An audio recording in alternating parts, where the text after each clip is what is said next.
पंचदेव प्रार्थना एक शक्तिशाली मंत्र है।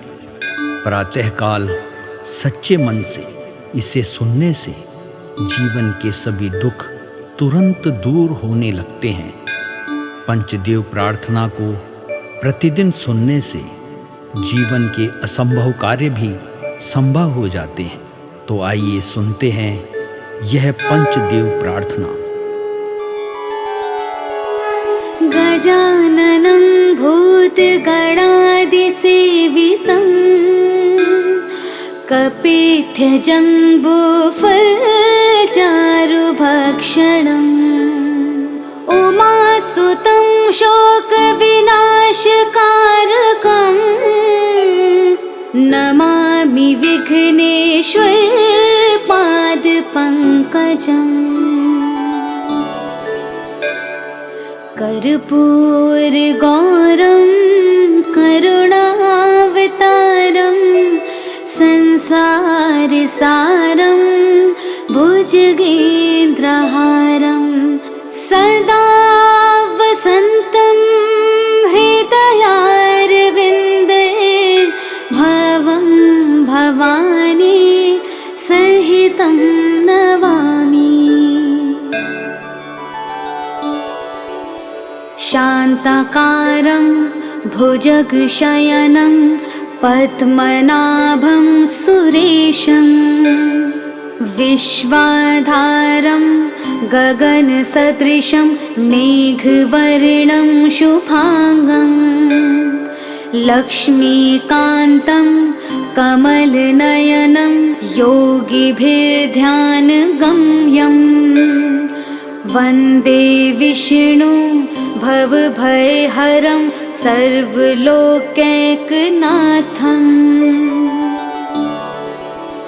नीलाम्बुजश्यामलकोमलाङ्गं सीतासमारोपितवामभागं पाणो महासायकचारुचापं नमामि रामं रघुवंशनाथम्।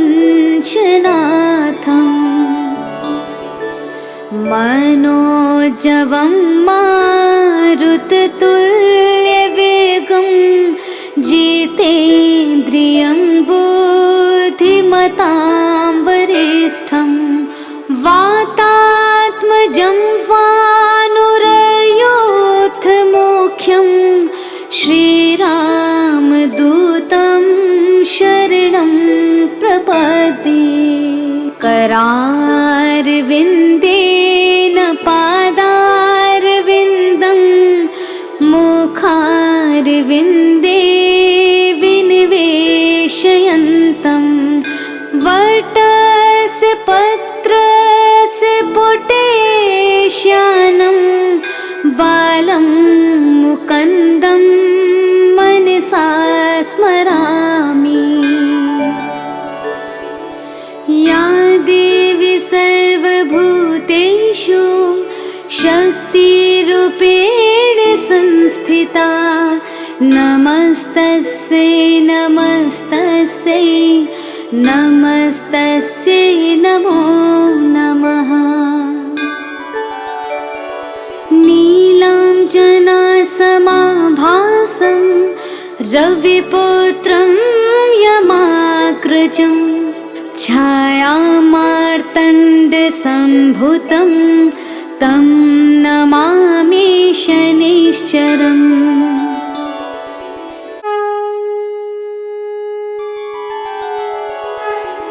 पंचदेव प्रार्थना एक शक्तिशाली मंत्र है। प्रातःकाल सच्चे मन से इसे सुनने से जीवन के सभी दुख तुरंत दूर होने लगते हैं। पंचदेव प्रार्थना को प्रतिदिन सुनने से जीवन के असंभव कार्य भी संभव हो जाते हैं। तो आइए सुनते हैं यह पंचदेव प्रार्थना। गजाननं भूतगणादिसेवितं कपित्थजम्बूफलचारुभक्षणम् शोकविनाशकारकम् नमामि विघ्नेश्वर पादपङ्कजम् कर्पूरगौरं करुणावतारं संसारसारं भुजगेन्द्रहारं सदा वसन्तं हृदयारविन्दे भवं भवानी सहितं नमामि। शान्ताकारं भुजगशयनं पद्मनाभं सुरेशं विश्वाधारं गगनसदृशं मेघवर्णं शुभांगं लक्ष्मीकान्तं कमलनयनं योगिभिर्ध्यानगम्यं वन्दे विष्णु भवभयहरं सर्वलोकैकनाथम्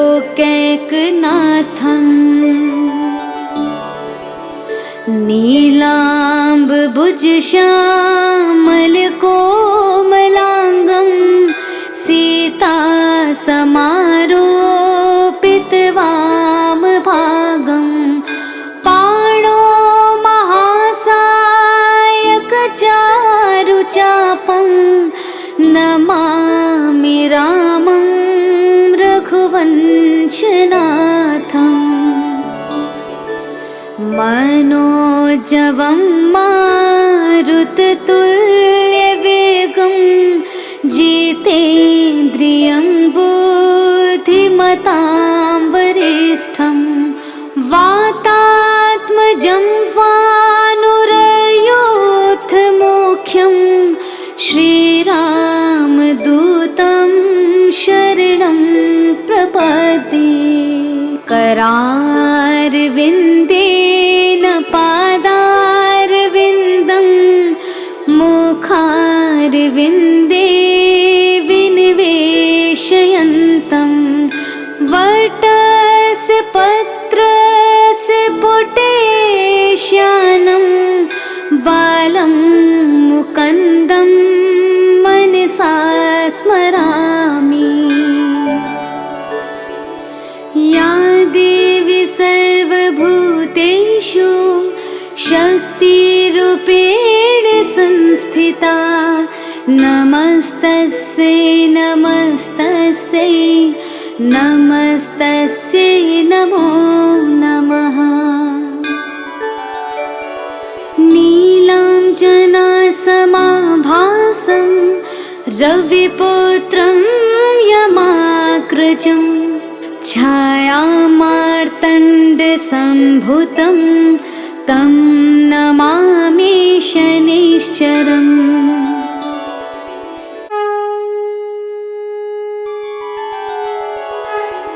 पंचदेव प्रार्थना एक शक्तिशाली मंत्र है।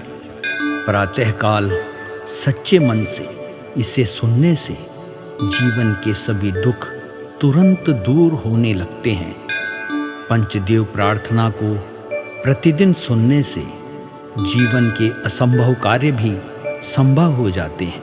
तो आइए सुनते हैं यह पंचदेव प्रार्थना। गजाननं भूतगणादिसेवितं कपित्थजम्बूफलचारुभक्षणम् उमासुतं शोकविनाशकारकं नमामि विघ्नेश्वर पादपङ्कजम्। कर्पूरगौरं करुणावतारं संसारसारं भुजगेन्द्रहारं सदा वसन्तं हृदयारविन्दे भवं भवानी सहितं नमामि। शान्ताकारं भुजगशयनं पद्मनाभं सुरेशं विश्वाधारं गगनसदृशं मेघवर्णं शुभांगं लक्ष्मीकान्तं कमलनयनं योगिभिर्ध्यानगम्यं वन्दे विष्णु भवभयहरं सर्वलोकैकनाथं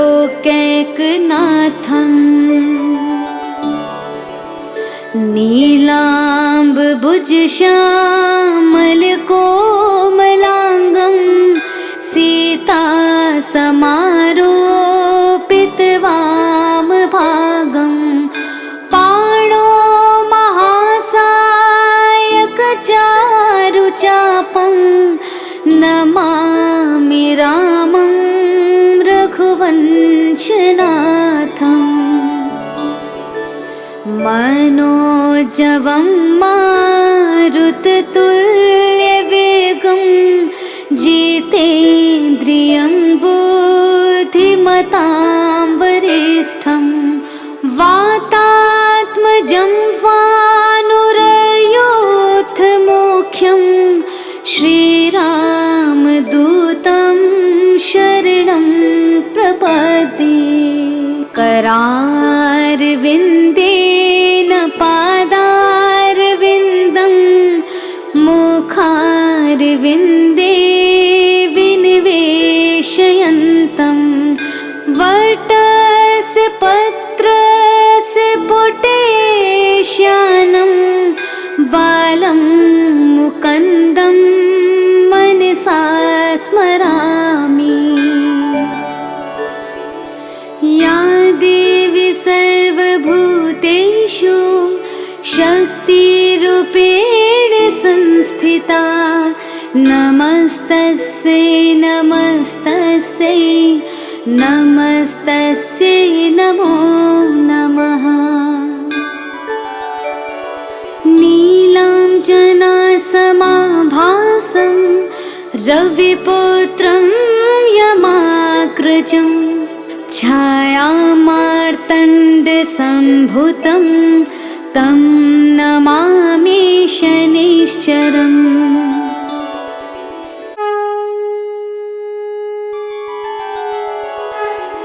पंचदेव प्रार्थना एक शक्तिशाली मंत्र है।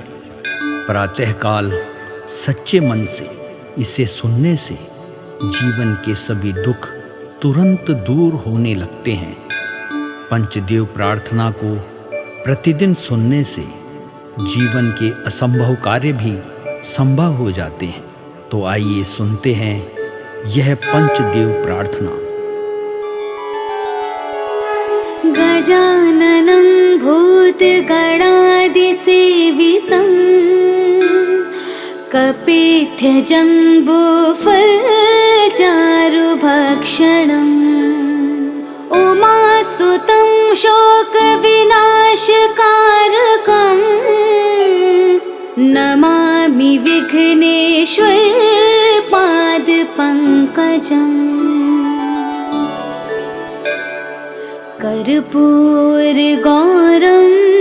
करुणावतारं संसारसारं भुजगेन्द्रहारं सदा वसन्तं हृदयारविन्दे भवं भवानी सहितं नमामि। शान्ताकारं भुजगशयनं पद्मनाभं सुरेशं विश्वाधारं गगनसदृशं मेघवर्णं शुभांगं लक्ष्मीकान्तं कमलनयनं योगिभिर्ध्यानगम्यं वन्दे विष्णु भवभयहरं सर्वलोकैकनाथं नीलाम्बुजश्यामलकोमलाङ्गं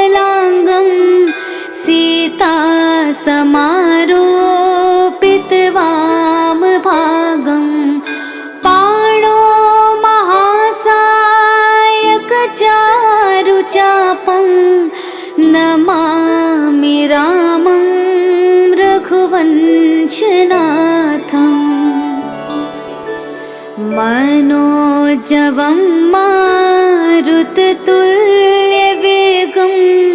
जितेन्द्रियं बुद्धिमतां वरिष्ठं वातात्मजं वानुरयोधमुख्यं श्रीरामदूतं शरणं प्रपद्ये। करारविन्देन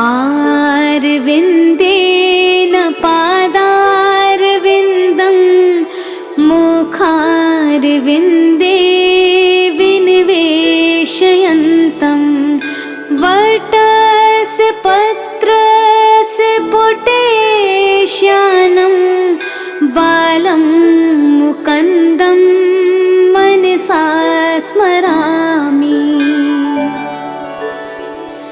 या देवी सर्वभूतेषु शक्तिरूपेण संस्थिता नमस्तस्यै नमस्तस्यै नमस्तस्यै नमो नमः। नीलाञ्जनासमाभासं रविपुत्रं यमाग्रजं छायामार्तण्डसम्भुतं तं नमामि शनैश्चरम्।